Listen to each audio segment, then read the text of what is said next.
Hey everyone, आप सभी का फिर से स्वागत है रेल टेरा में। मैं आपसे बहुत ज्यादा माफी चाहता हूँ कि मेरा जो ये वीडियो है बहुत दिनों बाद आ रहा है। ऐसा होने का कारण ये है क्योंकि आज आप लोग देख सकते हैं सेटअप कुछ अलग है।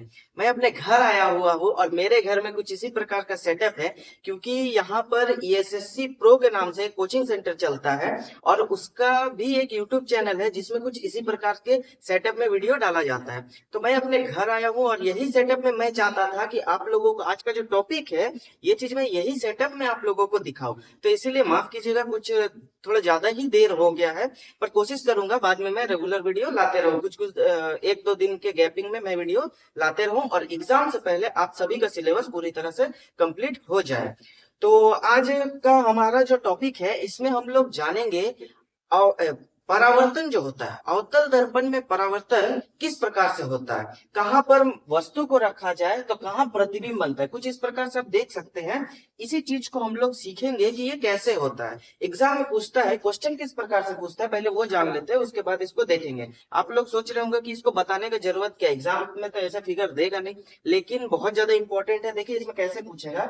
मान लीजिए कोई वस्तु को सी और एफ का बीच पे रखा जाता है, बीच में रखा जाता है, तो हमारा जो प्रतिबिंब है वो कहाँ बनेगा।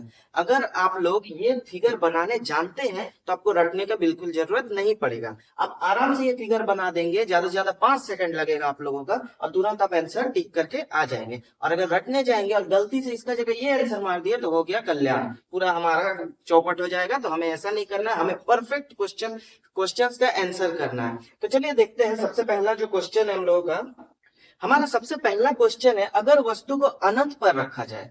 अनंत का मतलब क्या होता है, इन्फिनिटी में। अगर वस्तु को इन्फिनिटी में रखा जाए, बहुत दूर रखा जाए, कहीं बहुत दूर, इतना दूर की दिखा भी नहीं सकते, बहुत दूर का कोई वस्तु को हम लोग को इस पे मतलब इस पे प्रतिबिंब बना के रिफ्लेक्ट करना है, कोई पर्दे पर, कोई कागज पर, इस प्रकार से। ठीक है, कागज तो बोलते नहीं, पर्दे पर उसको रिफ्लेक्ट करना, उसका प्रतिबिंब बनाना है। तो किस प्रकार से देखिए, मान लीजिए अनंत है मतलब बहुत दूर से आएगा।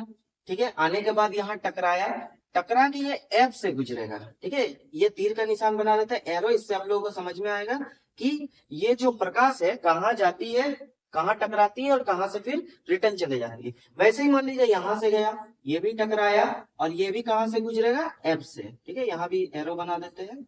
उसके बाद मान लीजिए इधर से गया कोई, ये टकराया, टकराने के बाद ये भी गुजर जाएगा एफ से।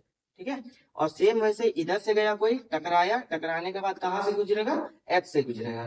तो देखिए जितना भी हमारा किरण है, प्रकाश है, वो सभी किससे गुजरती है, एफ, एफ पर। तो मतलब एफ पर सभी प्रकाश मिलती है, एफ बिंदु पर सभी प्रकाश मिलती है। मतलब इससे हम लोग कह सकते हैं कि अगर कोई वस्तु को अनंत पर रखा जाता है तो उसका प्रतिबिंब कहाँ बनेगा, फोकस पर बनेगा। कहाँ बनेगा, फोकस पर बनेगा। किस प्रकार का बनेगा, ये भी क्वेश्चन पूछता है, किस प्रकार का बनेगा। तो ये बनेगा वास्तविक। और जब भी वास्तविक बनता है क्या होता है, प्रतिबिंब जो होता है उल्टा होता है। वास्तविक और क्या बनेगा, उल्टा बनेगा। और साइज क्या होगा, देखिए मान लीजिए यहाँ कोई अनंत में वस्तु है, ये देखिए इतना बड़ा, लेकिन इसका जो प्रतिबिंब बना वो कैसा बना, एक बिंदु के आकार का, मतलब बहुत ही ज्यादा छोटा। तो यहाँ आकार क्या हो जाएगा इसका, बहुत छोटा। ठीक है, तो ये चीज आपको याद करना पड़ता है। तो ये आप हम लोग अभी याद करेंगे नहीं, ये इसी से देख के सभी निष्कर्ष को निकालेंगे और जानेंगे कैसे होता है। आई होप आप लोगों को पूरा ये समझ में आ गया होगा। चलते हैं नेक्स्ट में, वो कैसे बनेगा, सेम यही चीज को डिस्कस करेंगे। अब नेक्स्ट हम लोग देखते हैं कि अगर वस्तु को सी के परे रखा जाए, मतलब सी के बाद रखा जाए, तो हमारा जो प्रतिबिंब है वो किस प्रकार से बनेगा। ठीक है, तो इसमें भी वैसे ही होगा, सी से ये सीधा जाएगा और टकराएगा। ठीक है, दर्पण से टकराएगा और टकराने के बाद हमेशा कहां से पार होगा, एफ से। ठीक है, टकराने के बाद कहां से पार होगा, एफ से। अब दूसरा जो लाइन है वो हमें यहां से ले जाना है, सी से। ठीक है, ये थोड़ा छोटा हो गया है, दर्पण को बड़ा बना देते हैं कुछ इस प्रकार से। थोड़ा बड़ा दर्पण बना दिया। ठीक है, ये सी से गया, टकराया और फिर सी से ही वापस चले जाए, कुछ इस प्रकार का होता है, याद रखिएगा। जब भी ऐसे हो, यहां से ये सी से पार होगा, सी बिंदु से, और टकराने के बाद सी से ही वापस चले जाएगा। ठीक है, तो कहाँ हम लोगों का प्रतिबिंब बना, जहां ये कट रहा है, तो कहां पर ये एक दूसरे को काट रहा है, इस पोजीशन पर, यहां पर हुआ। ठीक है, तो ये जो हुआ इसको नाम देते हैं बी और ए, मतलब ये वस्तु है ए बी और ये प्रतिबिंब है ए डैश बी डैश। ठीक है, तो हमारा प्रतिबिंब देखिए, अब इसको लिख देते हैं कैसे क्या बनता है याद करने के लिए। अगर वस्तु सी के बाद हो तो हमारा प्रतिबिंब कहाँ बनता है, सी और एफ के बीच। कहाँ बनता है, सी और एफ के बीच। ठीक है, सी का मतलब होता है वक्रता केंद्र और एफ का मतलब होता है फोकस, याद रखिएगा। उसके बाद क्या होता है, ये वस्तु से छोटा होता है। यहाँ वस्तु बड़ा है, थोड़ा सा बनाने में हाथ से बना रहे हैं, थोड़ा इधर उधर हो गया है, लेकिन ये क्या होगा, वस्तु से छोटा, वस्तु से छोटा। और अगला क्या हो जाएगा, ये है देखिए उल्टा बना है, और उल्टा जब भी बनता है क्या होता है, वास्तविक। या फिर आप बोल सकते हैं वास्तविक जब भी बनता है वो होता है उल्टा।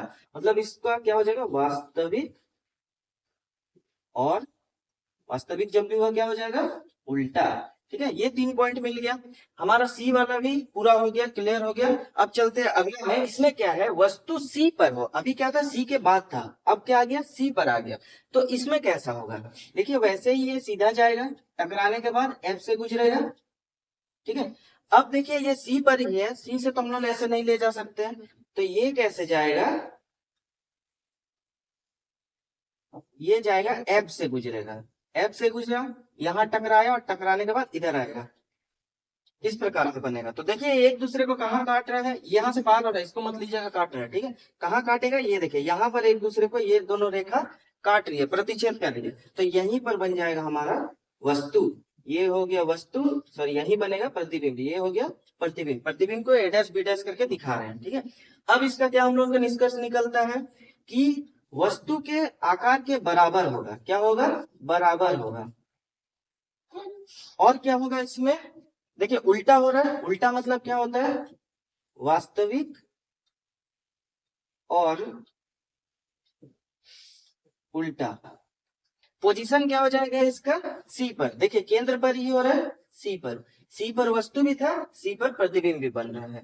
ठीक है, ये सी पर हो गया। इसके बाद वस्तु और थोड़ा आगे ले जाएंगे, अब हमारा वस्तु कहाँ आ गया, सी और एफ के बीच। इसको भी सेम वैसे ही बनाएंगे, ये सीधा गया, दर्पण से टकराया, एफ से पास हो गया। ठीक है, अब देखिए सी खाली हो गया, अब सी से हम लोग इसको लेके जाएंगे, इसको थोड़ा बड़ा कर देते हैं, बहुत छोटा है।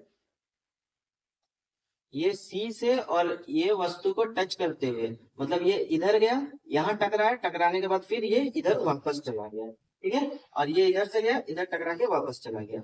अब देखिए ये यहाँ से पार हुआ और एक दूसरे को कहाँ पर मिलती है, ये इस पॉइंट पर एक दूसरे से मिलती है, तो ये हमारा हो गया प्रतिबिंब, ए डैश बी डैश। ठीक है, तो इसमें देखिए देख के ही पता चल रहा है वस्तु से क्या है, बड़ा है, वस्तु से क्या है, बड़ा। उसके बाद अगला क्या हो जाएगा, उल्टा है। उल्टा मतलब क्या हो गया, वास्तविक और उल्टा। और तीसरा क्या हो जाएगा, ये इसका पोजीशन, पोजीशन क्या होगा हमारा, सी के बाद, सी के बाद। आशा करते हैं आप लोगों को इतना तो समझ में आ गया होगा। अब चलते हैं नेक्स्ट में, मतलब वस्तु को और थोड़ा आगे ले जाते हैं, एक पर लेके आ जाते हैं। जब हमारा वस्तु एक पर होता है तो ये कैसे जाएगा, ये यहीं से गया, टकराया, टकराने के बाद मतलब परावर्तित होने के बाद ये एम से गुजर गया। ठीक है, और क्या होगा, जैसे बताए थे सी से गुजरता है,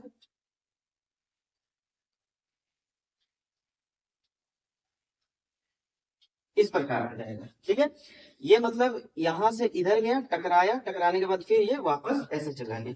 तो देखिए इसको अगर हम और आगे बढ़ाते हैं तो ये जाते रहता है, आगे ये जाते रहेगा, कहाँ जाके मिलेगा, कितने दूरी पर मिलेगा ये हमें पता नहीं है। इसका मतलब ये बहुत ज्यादा दूर जाके मिलेगा, बहुत ज्यादा, जितना दूर जाएगा उतना बड़ा होते जाएगा। तो ये क्या हो जाएगा, बहुत ज्यादा दूर गया तो मतलब वस्तु इतना छोटा था लेकिन प्रतिबिंब कितना बन रहा है, बहुत ज्यादा बड़ा बन रहा है, बहुत बड़ा। क्या हो जाएगा हमारा प्रतिबिंब, जो हो जाएगा बहुत ज्यादा बड़ा हो जाएगा, बहुत बड़ा हो जाएगा। उसके बाद क्या, देखिए इस रेखा का ऊपर अगर बनता है तो सीधा, इसका नीचे अगर होता है तो उल्टा। ये देखिए नीचे बन रहा है, नीचे बन रहा है तो क्या हो जाएगा, उल्टा। उल्टा होने से क्या होता है, वास्तविक और उल्टा। ठीक है, और अगला पॉइंट और आखिरी पॉइंट हम लोग का क्या हो जाएगा, पोजीशन। इसका स्थिति कहाँ है, तो स्थिति देखिए सी के बाद बहुत ज्यादा बाद है, मतलब इसको हम लोग बोलेंगे अनंत पर। कहा हो जाएगा पोजीशन, अनंत पर। अब लास्ट बचता है हम लोगों का यही 6 पॉइंट है जो आप लोगों को याद करना पड़ता है। आप याद मत कीजिए, इस फिगर को ड्रॉ कीजिए। घर में आप लोगों का होमवर्क रहेगा कि इस फिगर को 2 से 3 बार ड्रॉ कीजिए, आप लोग पूरा समझ जाएंगे। और अगर नहीं समझ में आता है तो मैं अभी अभी टेलीग्राम ग्रुप बनाया हूँ, डिस्क्रिप्शन में उसका लिंक दिया हुआ है, आप तुरंत उसमें ज्वाइन हो जाए। और कुछ भी अगर डाउट हो तो आप उसमें मुझे पूछ सकते हैं, मैं सबका डाउट क्लियर करने का पूरा कोशिश करूंगा।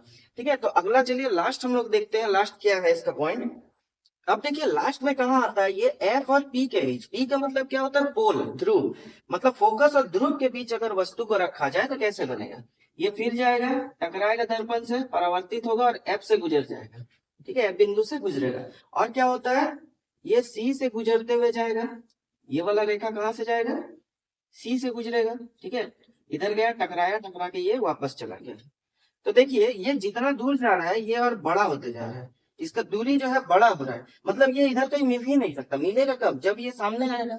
ये दूर जाएगा तो मिलेगा, नहीं मिलेगा। तब इस टाइम में हम लोग क्या करेंगे, इस समय हम लोग क्या करेंगे, इसको हम लोग दूसरा साइड खींचेंगे। ठीक है, दूसरा तरफ इसको आगे बढ़ाएंगे और ये जहां पर मिलता है यहीं पर हम लोग का बनेगा प्रतिबिंब। यहाँ देख रहे होंगे डॉटेड लाइन खींचे हैं। डॉटेड लाइन खींचने का मतलब क्या है, ये आभासी बन रहा है, इमेजिनरी बन रहा है। ठीक है, तो देखिए जो भी दर्पण का इस तरफ बनता है, डॉटेड में बनता है, उसको हम लोग आभासी बोलते हैं। सीधा बना है, इस रेखा के ऊपर बना है, ऊपर बनने से क्या होता है, सीधा। ठीक है, तो सबसे पहले इसका साइज आकार लिख देते हैं। देखिए वस्तु से क्या है, बड़ा है, बहुत बड़ा नहीं होता है, बड़ा होता है बस। ठीक है, उसके बाद क्या हो जाएगा, इसका पोजीशन क्या हो जाएगा, ध्रुव के बाद, ध्रुव के बाद। और इसका जो सीधा बन रहा है, और सीधा बनने से क्या होता है, वो आभासी। मतलब यहां लिखेंगे हम लोग आभासी और सीधा। ठीक है, बस यही 6 पॉइंट है आप लोगों को जो याद करना है। इसको अगर अच्छा से याद कर लिए तो इसमें से एक भी नंबर आप लोगों का छूटेगा नहीं। ठीक है, अगर आप लोगों को वीडियो पसंद आया तो वीडियो को लाइक करें, कमेंट करें, अपने दोस्तों के साथ शेयर जरूर करें जो भी ग्रुप डी और एलपी टेक्नीशियन का तैयारी कर रहे हैं, और चैनल को सब्सक्राइब जरूर करें। धन्यवाद, मिलते हैं अगले वीडियो में।